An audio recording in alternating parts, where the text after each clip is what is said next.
오늘 말씀은 이 종교인들은 항상 말씀을 이렇게 드려요. 또 나를 고치려고 하는구나. 종교인들은 안 변하는 게 목표거든요. 내가 종교 생활을 하고 있으니까 하나님 믿고 또 하나님 나름대로 섬기고 하니까 그래서 이 말씀을 들으면 항상 또 나를 고치려고 하는구나 이렇게 자기도 모르게 돼요. 그런 생각은 전혀 하실 필요 없고 하나님이 너희로는 안 된다 오늘 본문이 말씀하시니까 그냥 같이 한번 생각해 보는 시간, 같이 한번 생각해 보는 시간으로 말씀을 받으시기를 바라요. 악인의 두 뿌리가 나오는데 악 그러면 종교인들은 또 특별한 악을 생각합니다. 무슨 뭐 범죄를 한다든지 뭐 이런 등등의. 그래서 종교인들은 항상 그래요. 나는 의인은 아니지만 내가 뭐 의를 사는 건 아니지만 특별히 내가 무슨 뭐 악인이냐? 너 악인은 아니지. 이렇게들 생각을 해요. 그게 이제 우리들의 생각이에요. 그런데 성경에서는 이제 악선 그럴 때 그런 무슨 뭐 특별한 범죄 그것도 물론 악이죠. 그것보다도 선 걸으면 제일 중요한 것이 나 자신이 하나님이 창조한 나 자신이 되는 것. 그 다음에 내가 하나님이 창조한 나가 되면은 우리가 우리 됩니다. 주님의 기도에서 우리 하듯이. 그래서 성경의 악이라고 하는 것은 나됨을 패하는 이 단절이에요. 단절을 전제로 한 모든 말과 생각과 행동은 다 악합니다. 뭐 그게 또 이게 굉장히 개념적인데 이런 거예요. 대화를 하는데 나는 정말 통하는 대화를 하는가? 대화가 거래가 되기 쉽죠. 이렇게 말해야 되고 이렇게 하는 게 피차에 편안하고 뭐 등등. 그다음에 진솔한 관계. 나는 내 삶에서 뭐 관계를 훌륭하게 하고 잘하지는 못해도 그래도 내 진심이 들어있는 그런 관계를 하는가. 또 아끼는 마음, 사람을 보든 만물을 보든 하나님의 창조하신 것들에 대한 그 아끼는 마음, 아픔이 없었으면 좋겠다. 세상에 저렇게 난민들이 많은데 저런 곳에 하나님의 위로가 임하면 좋겠다. 이렇게 아끼는 마음. 그 다음에 이제 신비를 보는 눈. 하나님이 창조하셨기 때문에 그냥 세상으로 보면 별것 아닌 한 사람 한 사람 속에도 생명의 아름다움과 신비가 있는 것이 보이는 마음. 그런 것들이 선이에요. 근데 그것을 패하는 두 가지를 오늘 본문이 얘기를 합니다. 오늘 본문은 한마디로 얘기하면 누구든지 주의 이름을 부르면 이미 이사야의 큰 두 번째 단락이 끝나는 55장이 이렇게 초청했죠. 잔치로 초청했어요. 너희 모든 목마른 자들은 물러나오라. 돈 없이 값 없이 나와서 좋은 것을 먹고 기름진 것으로 배불러 즐거움을 삼으라. 이렇게 초청을 했습니다. 그래서 세 번째 단락 56장 들어가자마자부터 누구든지 나올 수 있다. 이것이거든요. 이제 그 주제가 56, 57 두 장에서 나오는데 56장 시작에서 이제 구분은 다 폐해졌다. 그래서 뭐 이방인도 고자도 누구든지 나의 안식일을 굳게 지키는 자. 이건 안식일을 종교적으로 지키는 것이 아니라 안식일에 하나님 앞에 하나 되어 함께하는 자는 다 내 가족이요 내 자녀다 하는 것이고 거기에 대해서 이제 세상의 반응은 뭐 그래? 공짜면 뭐 아무것도 아니네. 이거 뭐 마음대로 취할 수 있는 기회다. 종교는 이제 거룩한 거 좋지만 그래도 일단 내 것부터 챙기자. 이게 종교고요. 그래서 오늘 본문에서 이걸 다시 마감해요. 이제는 내 섭리는 모두에게 열렸다. 그러므로 겸손하고 통회하는 누구든지 다 받을 수가 있다. 그래서 하나님이 이때까지는 이스라엘의 창조자, 뭐 구속자, 야곱의 집, 이스라엘의 거룩한 이런 것들이 다 사라져버리고 굉장히 유니버셜 텀, 일반적인 표현으로 존귀하신, 영원하신, 거룩한 이 그렇게 일반적인 표현으로 하나님이 나타나고요. 그래서 누구든지 통회하고 겸손한 자는 나와 하나가 될 수 있다 하는 것이죠. 그래서 주제는 한마디로 정리하면 나오지 못할 자가 없다. 평강을 거부하는 악인이 아니면. 오늘 보면은 악인은 평강을 거부해요. 여기서 평강은 샬롬인데 샬롬은 그냥 뭐 편안한 게 아니고요. 이 샬롬은 모든 것과 통하는, 모든 것과 하나 되어서 통하는, 그래서 하나님이 창조하신 창조의 완성을 향하는 것, 그것이 구원이에요. 근데 그것을 악인은 원하지 않는다. 왜? 나를 지켜야 되니까. 내 삶을 지켜야 되니까. 하나님의 평강 아주 좋은데 일단 내가 먼저 편안하고 나서 이렇게 되는 것이죠. 자, 14절. 그가 말하기를 도두고 길을 수축하여 내 백성의 길에서 그치는 것을 제하여 버리라. 이것은 뭐 귀한 자들이 돌아오는 피지컬한 얘기일 수도 있겠지만 이 본문에서 더 중요한 것은 이제 모든 구분은 폐해졌다. 고자도 나올 수 있고 이방인도 나올 수 있어. 그러므로 너희를 막을 것은 아무것도 없다 하는 거예요. 근데 이 당연한 얘기를 하나님은 왜 하시겠어요? 이미 귀한 자들은 돌아온 지 반세기가 넘었습니다. 지금 아마 아닥사스다 통치 초기일 것입니다. 이 반세기 동안 돌아온 자들은 자기들이 돌아온 것을 특권화시켰죠. 우리 고조 할아버지는 우리 정조 할아버지 때 우리 돌아온 사람들이야, 돌아온 사람들. 그리고 우리는 이 어려운 상황에서도 안식일을 지키는 사람들이야 라고 특권화시킨 것이죠. 마치 지금의 기독교인들처럼 나는 주일을 지켜. 주일을 지키면 은혜죠. 주일날 말씀 앞에 하나님 앞에 나올 수 있으면 은혜지. 그게 어떻게 자기의 특권과 의가 되나? 그러나 지금 기독교인들은 자기가 나오는 게 의야. 그러므로 난 구원받은 자야. 말씀과는 전혀 상관이 없는 사람들이죠. 그래서 예수님은 이것보다 더 레디컬하게 나갑니다. 예? 하나님은 이방인도 고자도 내 자식이 될 수 있다 그랬는데 예수님은 안식일 지키지 않아도, 정결례법을 지키지 않아도 그것이 하나님과 관계를 정하는 것 아니다. 이것이 이 사역의 선포의 시작이었죠. 안식일이 사람을 위하여 있는 것이 아니요, 안식일이 사람을 위하여 있는 것이지 사람이 안식을 위하여 있는 건 아니죠. 안식일 지켰으면 은혜지. 무엇이든지 밖에서 사람에게로 들어가는 것이 사람을 어떻게 더럽게 해? 너희 안에서 나오는 것이 더럽게 하는 것이지. 이거 천지개벽이 일어난 것이죠. 대지진이 일어난 거예요. 이 사람들은 안식일 지키기 위해서 전쟁 때 앉아서 죽는 사람들인데 대지진이 일어났죠. 예수님이 안식일 지키는 게 나쁘다, 정결례 지키는 게 나쁘다? 아니죠. 안식일 지켰으면, 정결례 지켰으면 그게 은혜지. 내가 내 삶을 그렇게 절제해 갈 수 있으면 은혜지. 이걸 특권화 시켜가지고 이 안식일 지키지 못하는 죄인들이라고 불리우는 그런 사람들 보면 정죄하고 말이지. 저 사람들은 구원이 없다 그러고 그렇게 해서 그런 거죠. 15절 지극히 존귀하며 영원히 거하시며, 그러니까 영존하시며 거룩하다 이름하시는 이가 말씀하신다. 내가 높고 거룩한 곳에 있는데, 내가 높고 거룩한 곳에 있는데 누가 거기에 나와 함께 하는가?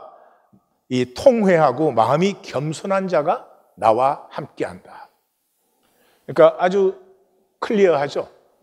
우리의 일은 네카 앤 샤팔. 네카라고 하는 것은 명사로는 먼지예요. 근데 이게 형용사로 쓰일 때는 통회하는 그런 뜻이에요. 그러니까 내가 먼지라는 것을 만난 사람은 통회해요. 우리는 다 자기 의 세워서 살았잖아요. 부부 사이에도 자기 의의를 세우잖아. 얼마나 어리석어요. 함께하면 은혜고 좋은 것이지. 내 뜻대로 해줘야 되나? 내가 먼지잖아요. 실제적으로, 물질적으로 우리가 먼지보다 못하지. 그런데 의식 있고 친구가 있고 함께하는 성도들이 있고 하늘과 땅이 나를 배반한 적이 없고 오늘도 바람은 불고 은혜지요. 그때 샤파라는 단어는 로우라는 뜻이에요. 겸비인데 낮아진다는 것이. 내가 낮아질 수 있어요. 가정에서 내가 낮아지면 가정에 샬롬이 있는 거예요. 너와 나의 사이에서 내가 낮아지면 그곳에 샬롬이 피어나는 것이. 그때 뭐라고요?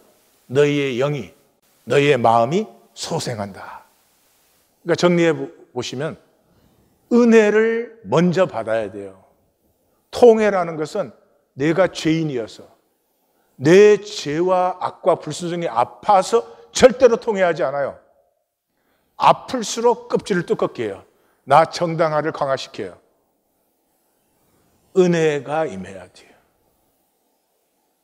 햇빛과 바람의 얘기 있잖아요. 바람이 세게 불수록 옷을 더 여민다 이 말이죠. 그런데 은혜가 임하면 비로소 겸비하고 통회함이 생겨요. 먼지일 수 있고 낮을 수 있어요. 그때가 내 영혼이 소생된 그런 때예요. 자, 16절에서 18절은 멸망과 포로는 내 구원에 섭니다. 지금 세 번째 단락에 들어와서 말씀이 다 강합니다. 종교인들은 혼났다고 생각을 해요. 그럼 내 나름대로 하고 있는데 왜 이런 말씀을 주냐? 왜 자꾸 혼을 내냐? 이렇게 생각을 해요. 하나님이 그런 분이에요? 우리 혼내주고는 가슴이 아파서 또 위로해주고 아이고 내가 좀 지나쳤지. 섭리를 얘기하는 거예요. 너희가 왜 멸망하고 포로를 지났느냐? 그건 일시적 징계요. 잠정적 고난이었다. 무엇을 위해서? 샬롬, 구원을 위해서. 이 샬롬은 하나님이 창조하신 모든 만유와 하나가 되는 것. 하나님의 창조를 내 유업으로 누리는 그 구원을 너희에게 베풀려고 내가 일시적인 징계를 준 것이야. 16절, 내가 영원히 다투지 않으며 끝없이 노하지 아니할 것은, 내가 귀환시킨 것은, 계속 포로로 심판하지 않은 것은 내가 지은 영과 혼이, 너희의 생명이 내 앞에서 피곤할까 함이라.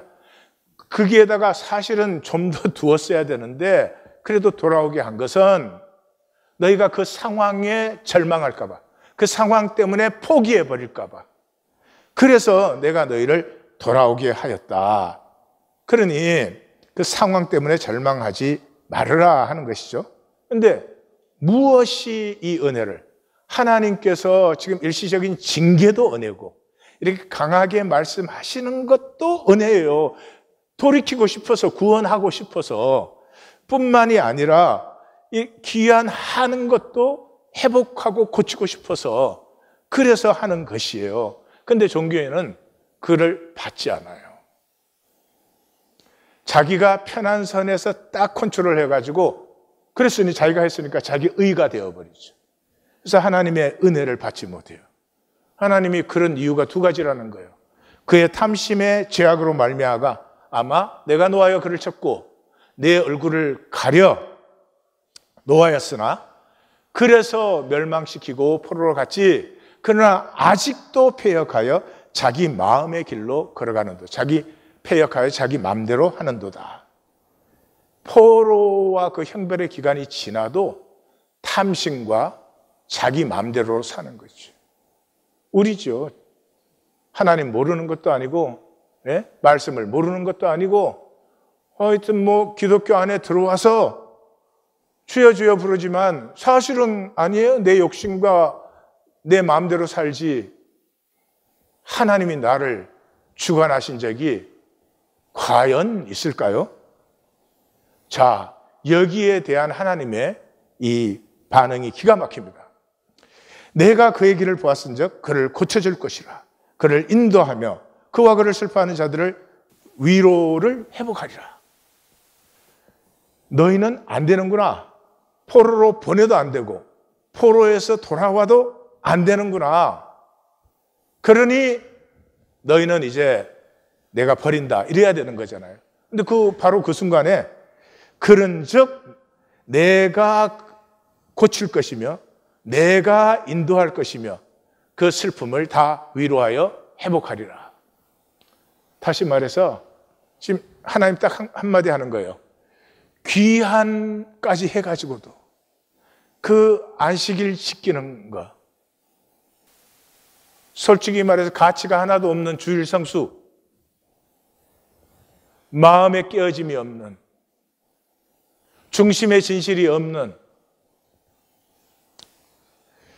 그 안식일 지킴 가지고 의 만들고 특권을 만든 그들에게 너희는 되지가 않는구나. 그래서 마지막이에요. 뭐 하라고요? 내 가슴을 만나는, 너희를 고치려고 하는, 너희를 구원하려고 하는, 너희를 회복하려고 하는 내 가슴을 만나라. Again, 여기 다시 나타나죠? 하나님의 가슴을 만나는 것이 은혜를 받는 것이에요. 은혜 받으면 겸비함과 통회함이 내게서 일어나요. 그때 새 영이 되어요. 그때 삶은 내가 보던 삶이 아니었어요. 내가 왜 그렇게 살았을까 싶어요. 삶이 이렇게 복되고 아름다운 것이었구나. 어려움과 고통이 삶을 가치 없게 만드는 것이 전혀 아니었구나. 아니, 오히려 삶에 어려움이 있었기 때문에 우리의 삶은 더 아름다워지는구나. 이런 것을 볼 수 있어요. 이 하나님의 가슴은 처음이 아니에요. 홍수 때도 그렇게 나타났어요. 홍수가 끝나고 나서 하나님이 뭐라고 그랬어요? 내가 다시는 사람으로 말미암아 땅을 저주하지 아니하리니 이는 사람의 마음에 계획하는 바가 어려서부터 악함이라. 어려서부터 악하다는 말은 배워서 하는 게 아니에요. 본성이라는 거예요. 본성. 예레미야 선지자가 표범이 그 반점을, 구스인이 그 피부 색깔을 바꿀 수 있겠느냐 하는 것과 똑같은 것이에요. 그래서 너희는 바꿀 수 없기 때문에 어떻게? 하나님이 바꾸셨어요. 하나님이 바꾸셨어요. 다시는 죄악 때문에 너희를 저주하지 않으리라. 땅을 저주하면 땅에 우리 삶이 저주를 받죠. 그 하나님의 가슴을 만날 때 은혜를 받는다, 은혜가 임한다. 은혜가 임하면 내가 먼지와 낮은 자가 될 수 있어요. 뭐 그렇게 고개 쳐들고 살 필요 없어요. 그런다고 그런 것도 아니에요. 내가 먼지 되고 낮아져 보세요. 우선 내 자신과 샬롬이 일어나지. 가족들이 편안해야지. 하나님과의 관계에 새로운 동력이 일어나기 시작하지. 그 다음 19절에서 21절은 내 말은 이루어진다. 내 말은 이루어진다. 그러므로 말씀을 받는 것이 하나님의 가슴을 받는 것이고 하나님의 가슴을 받으면 은혜가 임하고 샬롬이 이루어진다. 이것이에요. 그래서 시작이 입술의 열매를 창조하시는 여호와. 우리는 입술의 열매 맺어요? 인간은 말은 99% 거짓말이에요. 말처럼 살면 우리 다 성자 성녀 됐어. 에? 말대로 살면 이 세상에 하나님 나라 옛날에 이루어졌죠. 우리 말은 거짓말이에요. 그러나 하나님의 말은 그런 실없는 말이 한마디도 없어요. 이사야 2번째 단락 마감을 그 말씀으로 했잖아요. 내 입에서 나가는 말도 이와 같이 헛되이 내게로 돌아오지 아니하고 나의 기뻐하는 뜻을 이루며 내가 보낸 일에 형통한다.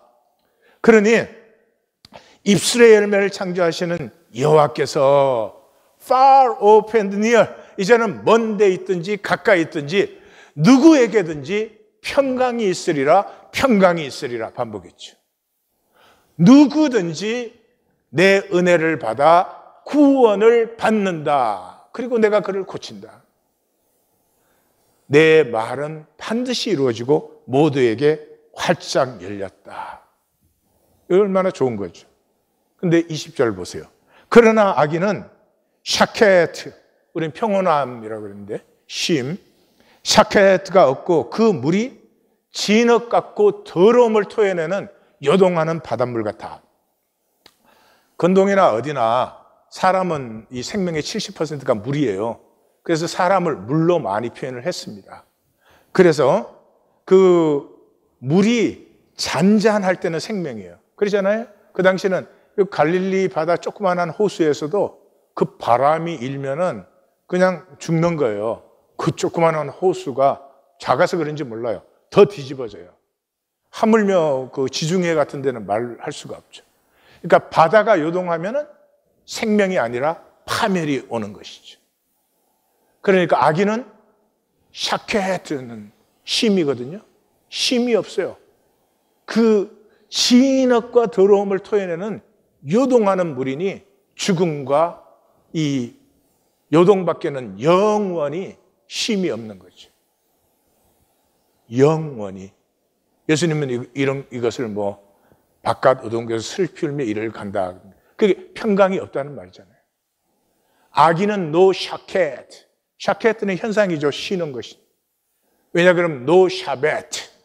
샤베트라는 말은 안식했다는 말이에요. 일곱째 날에 안식하셨더라. 그 샤베트는 reselfed예요. 안식한다는 말은 내 생명이 새로워지는 거예요. 이게 영생이에요. 아니 똑같이 영원하면 그건 지루해서 죽지. 샤베트는 영원히 refreshed, reselfed 되는 거죠. 그래서 이 샤베트가 있기 때문에 삶에서 현상에서 샤케트를 누리는데 아기는 그게 없어요. 그래서 요한계시록 가면 총 결론에서 나오잖아요. 밤낮 쉼을, 여기 샤케트예요. 쉼을 얻지 못한다. 그러나 의인들은 수고를 거치고 샤케트를 쉬게 된다. 나는 영원한 샤베트, 리셀프드로 내가 들어가고 있는 것인지 지금 이것을 요 모양 요대로 지키느라고, 이거 지키느라고 모든 은혜를 다 피하고 영원히 이렇게 되는지. 지금 이 현상이니까 거짓도 가능하고 가릴 수가 있잖아요. 근데 종말이 지나고 나면은 현상은 없어져요. 거짓도 가릴 수 있는 것도 없어져요. 그동안 아무도 안 볼 것이라고 생각했던 내 중심의 진실로 영원해요. 그 중심의 진실이 욕심과 내 마음대로 두 가지가 혹시 아닌가 점검해 보셔야 돼요. 그래서 이제 21절은 온 천지가, 이렇게 선지의 말씀이 선포됐을 때 온 천지가 화답하는 말이에요. 내 하나님 말씀에 악인에게는 평강이 없느니라. 그러니까 악인이 누구예요? 섭리와 말씀을 거부한 종교인들이에요. 왜요? 자기 의가 있으니까. 나는 구원의 확신이 있으니까. 구원의 확신은 구원이 없다는 말이에요. 확신은 인간의 것이에요. 아무리 확신해도 그대로 되는 게 아니에요. 아, 나는 부자 될 것이다. 나는 뭐 돈을 맨날 그런 자기 개발책은 그런 거잖아요. 맨날 확신해봐요. 뭐 되는 게 있어요? 하나도 되지 않아요. 지금은 투인컴 시대예요. 투인컴 시대. 미국이 80년대를 지나면서 굉장히 부자 나라처럼 됐어요. 근데 실제 소득은 올라가지 않았어요. 지금 제일 큰 문제예요. 미국만 아니라 유럽도. 막 엄청나게 잘 살고 많은 걸 가지고 있는데 투인컴이에요. 80년대까지는 그냥 원인컴으로 가족이 살았어요. 이러니 먹고 살고 돈 버는 것 외에 어떻게 샤베트가 있느냐고요. 어떻게 리셀프드가 되느냐고. 그러니 신앙까지도 종교화되어 버려요. 하나님 지켜주시옵소서. 병도 안 들어야 되고 일도 안 생겨야 되고 문제도 일어나면 안 되고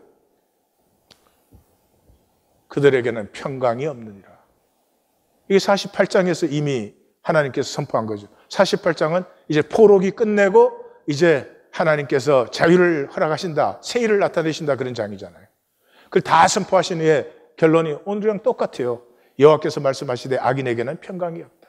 하나님이 세일을 행하고 계시지만 악인에게는 세일이 일어나지 않는다. 왜? 은혜를 받지 않기 때문에. 내가 내 것을 지키기 때문에. 무엇을 따라서? 욕심을 따라 내 마음대로. 이 하나님의 가슴을 받는다, 말씀을 받는다, 은혜를 받는다는 게 제일 잘 표현된 것이 시편 1편이죠. 이게 성경 전체 요약이라고도 할 수 있어요. 복 있는 사람은 악인들의 길을 따르지 아니하며 죄인들의 길에 서지 아니하며 오만한 자들의 자리에 앉지 아니하고 안 해요. 뭘? 세상 길을. 저희 세상 길이잖아요. 우리 다 오만한 자의 자리에 앉으려고. 오직 여호와의 토라를 즐거워하여. 우리 율법은 굉장히 안 좋은 번역이에요. 말씀을 즐거워하여 그의 토라, 말씀을 주야로 묵상하는도다. 그는 시냇가에 심은 나무가 철을 따라 열매를 맺으며 그 잎사귀가 마르지 아니함 같으니 그가 하는 모든 일이 다 형통하리로다. 이 세상 좋아하는 사람 없을 거예요. 난 세상이 너무 좋다. 난 세상 따라 살고 싶다. 나는 세상 따라 살다가 순교하고 싶다. 그런 사람 없죠. 근데 다 세상을 따라서 살아요. 세상을 아니하고 거부하려면 말씀의 즐거움이 있어야 돼요. 이 평면 세계가 아닌 하나님의 본질 세계, 깊이, 입체의 세계에서 솟아나는 참된 기쁨을 알아야 이 평면 세상에 번쩍번쩍거리는 것들이 배설물이다 하는 것이 보이는 것이에요. 그리고 그 깊이를 느낄 때 샤벳, 안식을 하고 안식으로 말미암아 새로워지는 형통을 누리게 되는 거죠. 그래서 그러나 악인들은 그렇지 않아요. 오직 바람에 나는 겨와 같도다. 그러므로 악인들은 심판을 견디지 못하며 죄인들이 의인들의 모임에 들지 못한다. 무릇 의인들의 길은 여호와께서 인정하시나 악인들의 길은 망하리로다. 세상 사는 거 좋아하지 않는데 다 세상 살아요. 왜냐 그러면 말씀의 세계가 안 보이기 때문이죠. 이 말씀 속의 신비한 세계. 종교는 이걸 또 현상으로 풀어버려요. 하나님 믿으면 현상에 그 많이 받는 것처럼 이렇게 전락시켜버리죠. 생명세계를 말하는 것이죠. 예. 정리를 하면은 멸망의 두 뿌리, 악인의 두 뿌리 똑같은 말이죠. 첫 번째가 은혜를 폐해요. 은혜가 구원의 유일한 길인데 사람으로서는 절대 불가능한데 은혜를 폐해요. 뭐 때문에? 탐심의 죄악과 폐역한 자기 마음대로. 근데 왜 우리 그렇게 살까요? 그걸 좋아하고 그렇게 살고 싶다는 사람은 우리 중에 없어요. 근데 왜 그렇게 살까요? 그것이 세상을 사는 유일한 길이니까. 세상은 그렇게 사는 거예요. 사도 바울은 아주 정확하게 봤습니다. 에베소서에서 세상 가운데서 행하여 세상 풍조를 따르고 공중의 권세 잡은 자, 이 공중의 권세 잡은 자 마귀죠. 이것을 예수님은 세상 임금이라고 그랬죠. 세상 가운데 행하여 세상 풍조를 따르고 세상 임금을 따랐으니, 그러니까 세상을 살아요. 세상 산다는 게 뭐라고요? 육체의 욕심을 따라 마음이 원하는 대로, 마음대로 사는 것이다. 세상 살기는, 세상은 평면밖에 안 보여요. 사람을 보아도 깊이는 안 보여요. 저 사람이 비싼 옷 입었나, 명품 들었나, 뭐 돈 많은 사람인가, 전부 평면의 조건들이지 그 영혼의 무한한 신비와 깊이는 안 보여요. 그래서 이 세상을 사는 사람은 모든 것이 단말마적 지나감이에요. 막 사람에게 보이기에 미쳐가지고요, 내가 의도하는 대로 사람이 안 봐주면 막 미칠라 그래. 밤에 잠도 안 자고 고민하고 그래. 그런 사람들이 중요한 일을 할 때조차도 하나님이 지금 나를 어떻게 보고 있을까는 전혀 관심이 없어요. 이 예배를 드리는데 과연 내가 드리는 예배는 하나님께서 받으시는 것입니다. 하나님은 나를 어떻게 바라보고 계시는지는 전혀 관심이 없어요. 은혜를 받아야 실제는 편면 이상이라는 것을 만나요. 깊이가 있어요. 입체적인 누림을 누릴 수 있는 것이죠. 그래서 자유는 역설적이에요. 이 편면과 입체의 문제 때문에 마음대로 할수록 종되는 거예요.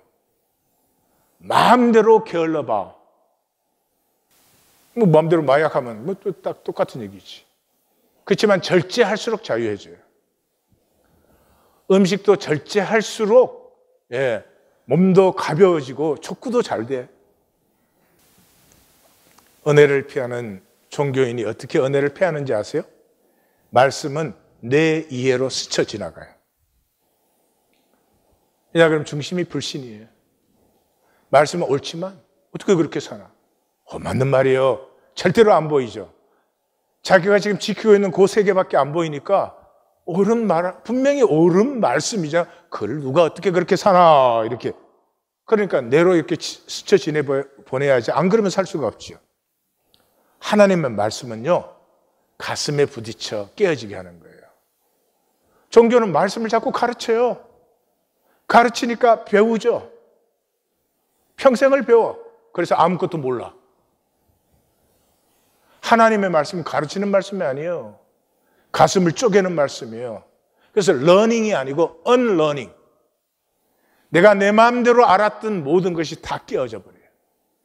그게 말씀의 세계가 새롭게 피어나는 것이죠. 첫 번째는 은혜를 피하죠. 두 번째는 악인이에요. 듣고 싶지 않은 말씀이죠. 종교인이 악인이다, 종교인이 의인이다 그랬으면 얼마나 좋겠습니까? 이 가치는 종교인에게는 현상의 가치예요. 실제는 이론이고 개념이지 실제 가치가 아니에요.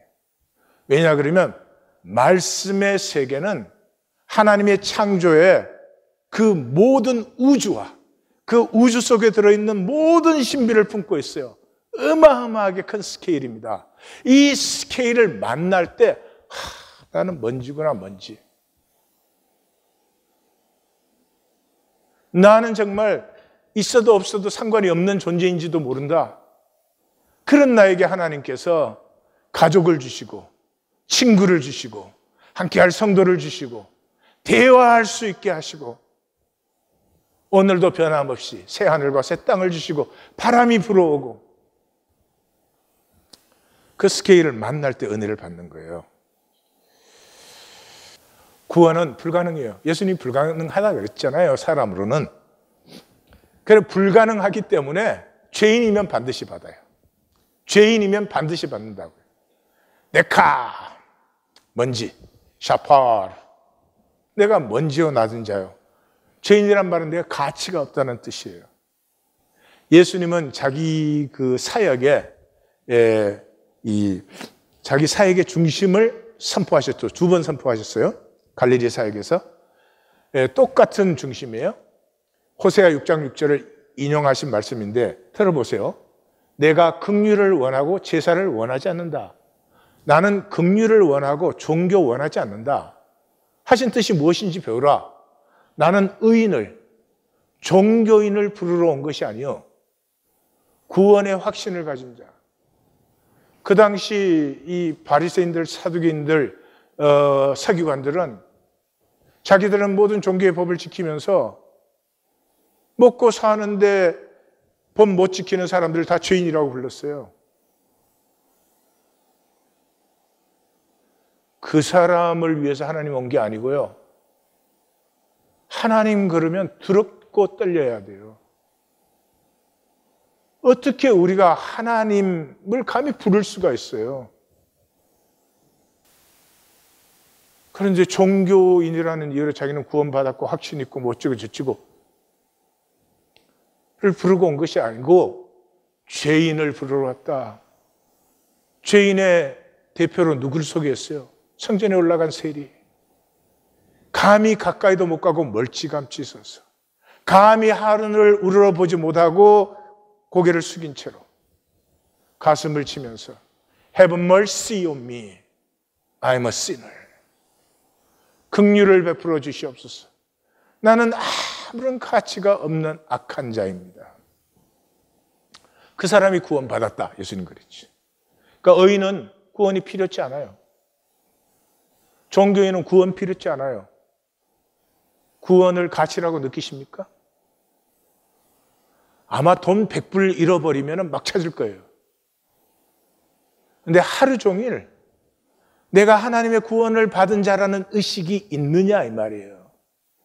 그게 무슨 우리의 삶의 어떤 가치가 되느냐 이 말이에요.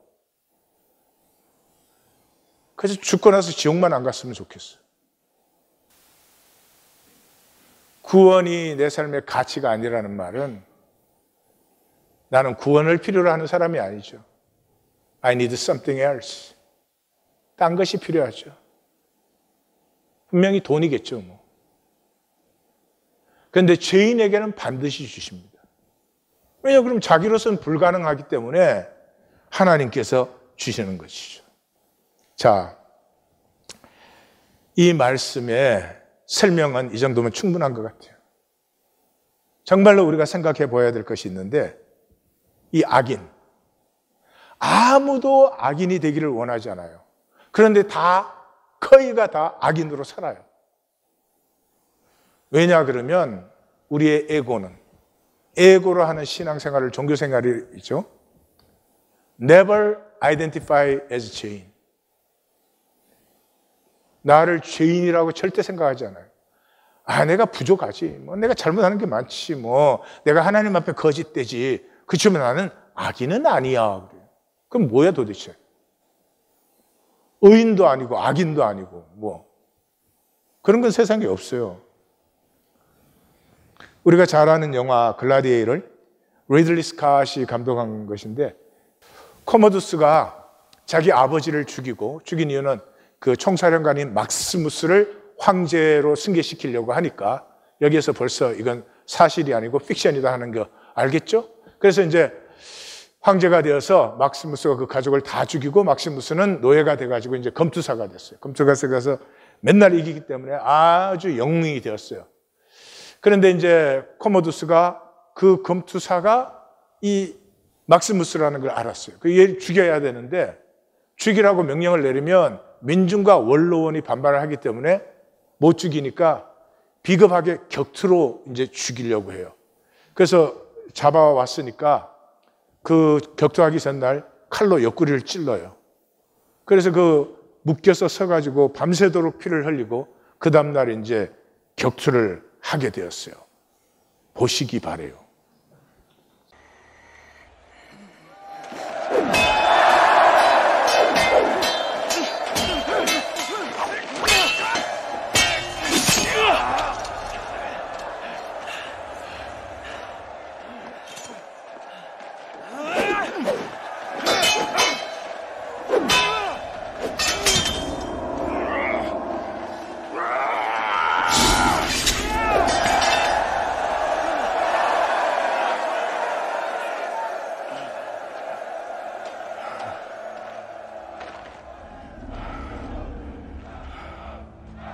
Quintus, sword! Give me your sword! Sword! Give me a sword! Sheathe your sword! Sheathe your sword!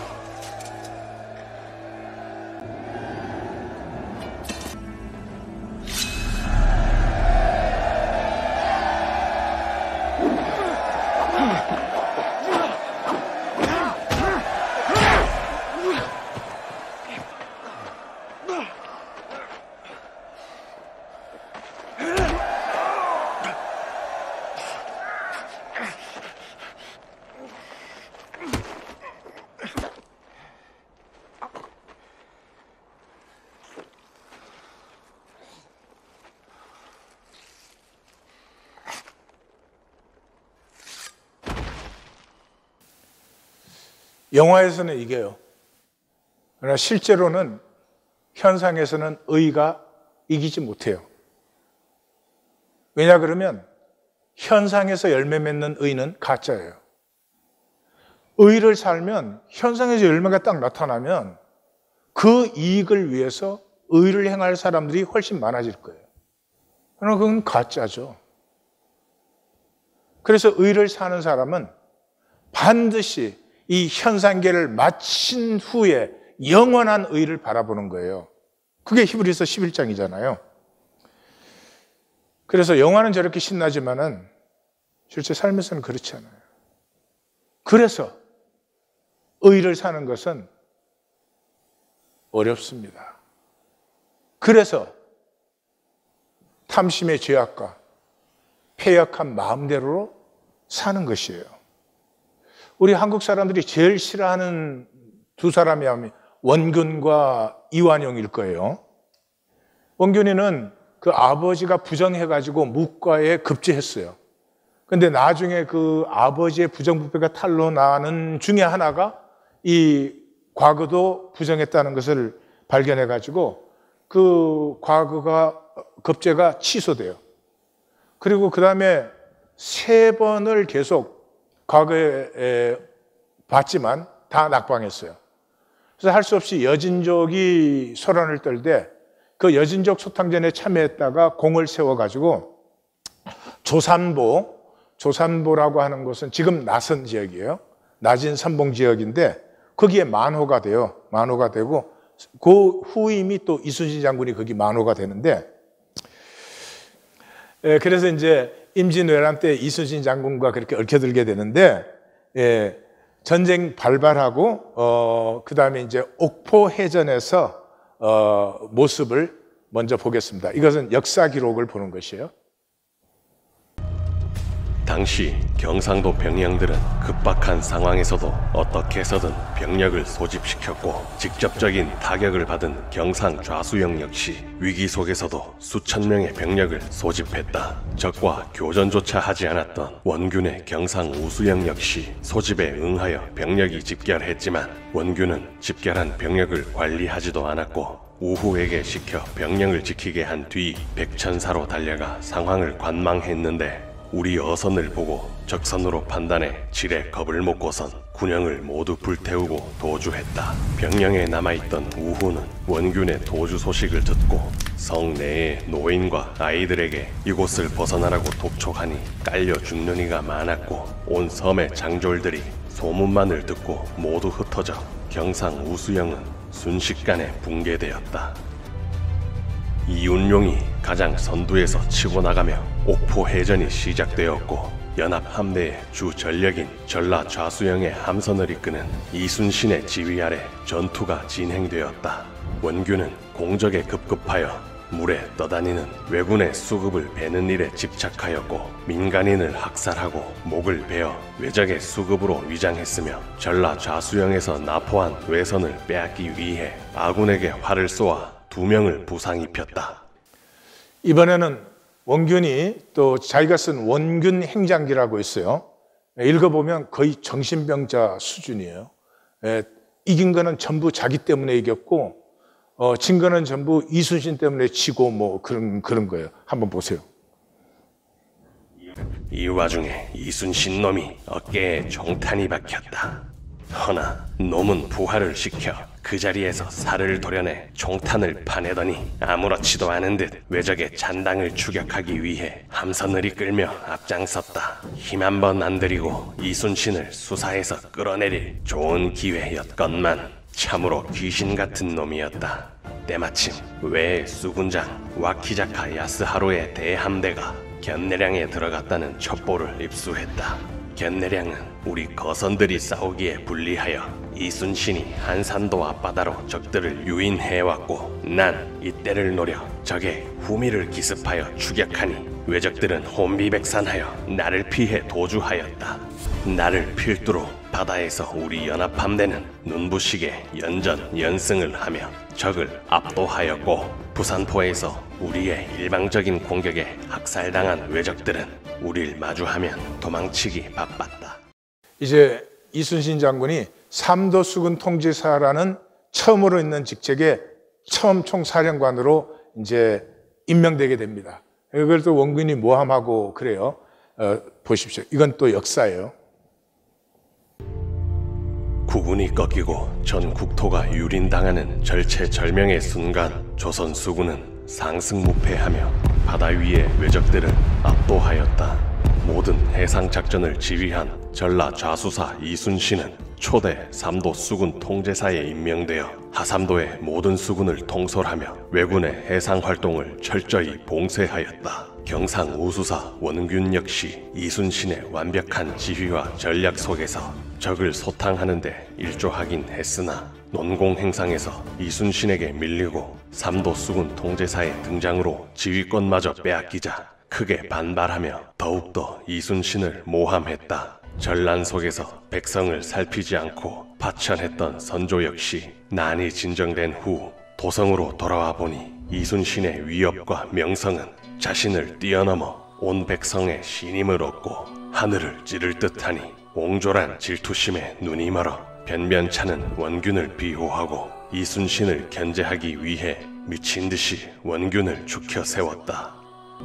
원균은 자신의 권력을 이용하여 병사들에게 지급할 곡식을 가로챘고 병사들에게 잔혹한 형벌을 가하여 죽게 하고 백성들에게 거두어 드리는 것이 끝이 없었다. 포악하고 탐욕스러웠던 원균은 지속적으로 탄핵받았지만 역시나 선조는 원균을 적극 비호하였다. 이후로도 원균의 행적은 가관이었다. 이순신이 정해놓은 군율을 전부 뒤엎었고 수군장들이 모여 회의를 하던 운주당에서는 음주 가무를 즐겼으며 이순신의 신임을 받던 부하들을 부당하게 대우했고 웬만하면 이순신이 하던 일을 전부 반대로 했다. 원균은 삼도 수군 통제사가 되어서도 여러 핑계를 대며 교전하러 나가기를 주저하였고 부산포로 향한 원균은 도주하는 적을 쫓다가 12척의 배를 잃어버려 전선에서 이탈했다. 도원수 권율이 역정을 내며 출전하기를 닥달하자 마지못해 수군을 이끌고 웅천 앞바다로 나아가 교전했으나 별다른 전공은 올리지도 못한 채 20척의 전선을 잃었고 평산만호 김축이 큰 부상을 당했으며 보성만호 안홍국이 외병이 쏜 총탄에 맞아 전사하였다. 이순신을 모함해가지고 삼도 수군 통제사가 된 후에 제일 큰 전투가 부산포 전투였어요. 그때 이 조선 수군은 400명이 식수를 담고 있었는데 그 왜군이 쳐들어오니까 그 400명을 버려두고 도망을 갔어요. 그리고 칠천량 전투에서 판옥 백선, 그러니까 배 100대면 어마어마한 거죠. 그걸 잃고 거북선 3개를 잃어버리고 수군 2만 명이 죽었습니다.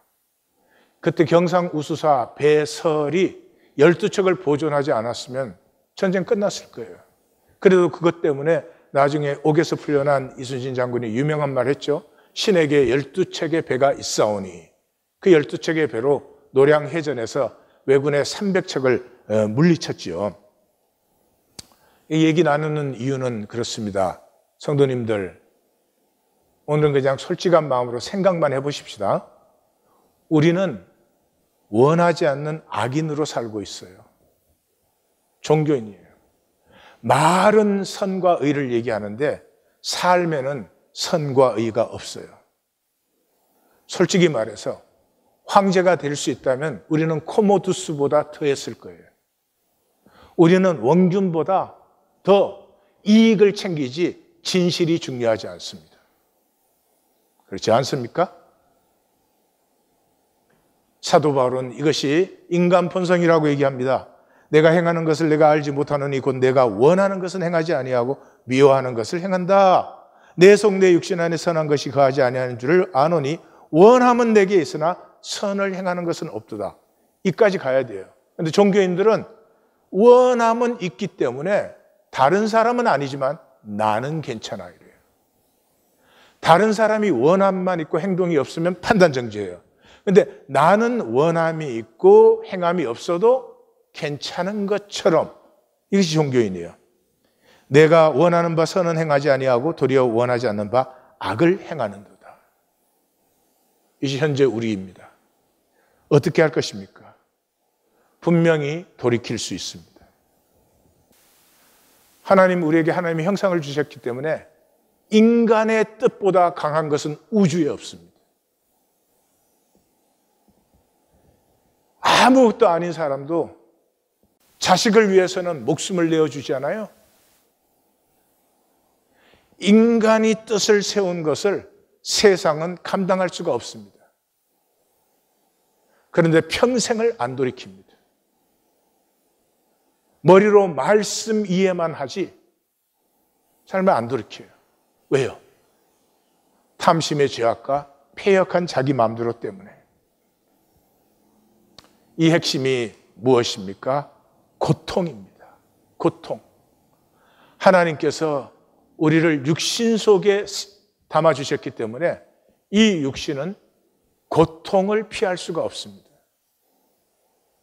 그런데 우리를 육신 속에 담은 이유는 이 고통 때문에 우리가 선한 싸움을 싸울 수 있기 때문입니다.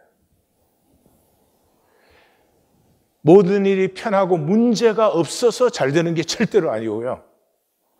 우리의 삶에는 고통이 있음에도 불구하고 하나님의 생명이 우리 안에 있기 때문에 그 하나님의 생명으로 고통을 품을 때 거기에서 우리의 생명은 자라고 장성하고 생명의 진정한 영광을 이 육체를 벗은 후에 열매로 받게 되는 것이에요.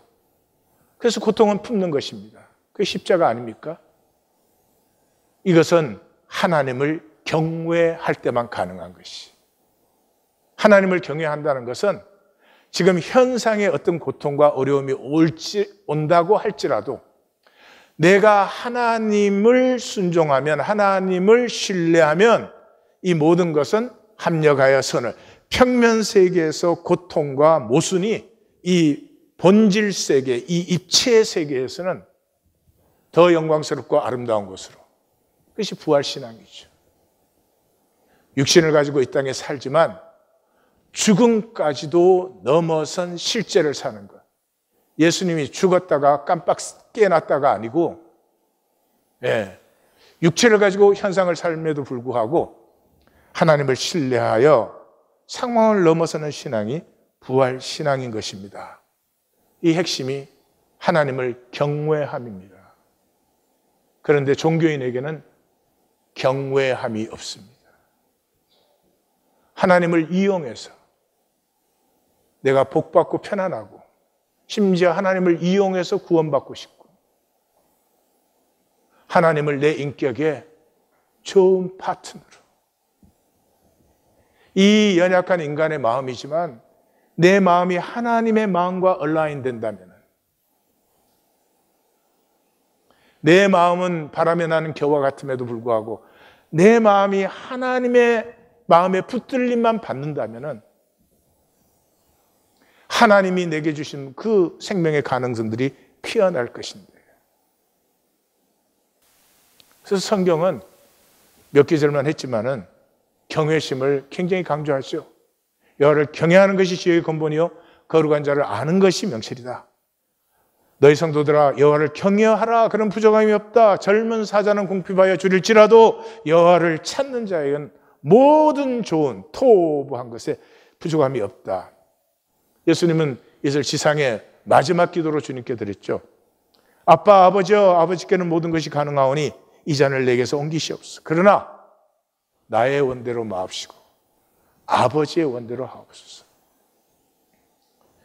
난정일기의 이순신 장군은 두려움을 용기로 대하는 자가 죽음도 이긴다. 이것을 보면은 구원은 성경 지식과 상관이 없어요. 생명을 아신 분이었어요. 그렇기 때문에 어떤 고난이 와도 고난보다 더 아름다운 가치로 그것을 품을 수가 있었던 것이죠. 성도님들, 제가 여기까지 말씀드린 것은 지금부터 이 한마디를 하기 위해서 드린 것입니다. 내가 세상을 살고 있다면 하나님 나라를 살지 않고 하나님 나라를 산다는 말은 그의 나라와 그의 의를 구하는 것이에요. 근데 그것이 아니고 세상 나라를 산다면 내가 잘되고 편안하고 복되고 문제없고 내가 좀 잘나고 세상 나라를 산다면 내 생각이 아무리 착하고 거룩해도 그것은 탐욕의 제약과 패약한 자기 마음대로를 사는 것입니다. 결단코 내 생각을 하나님의 생각에 얼라인시키는 것이 아닙니다. 이사야 선지자는 위대한 결단의 시간으로 우리를 인도해 왔습니다. 우리의 삶에 하나님의 뜻이 이루어지기를 원합니다. 아멘. 나의 원대로 마옵시고 아버지의 원대로 하옵소서가 우리 가운데 열매 맺기를 원합니다. 아멘. 기도하십시다.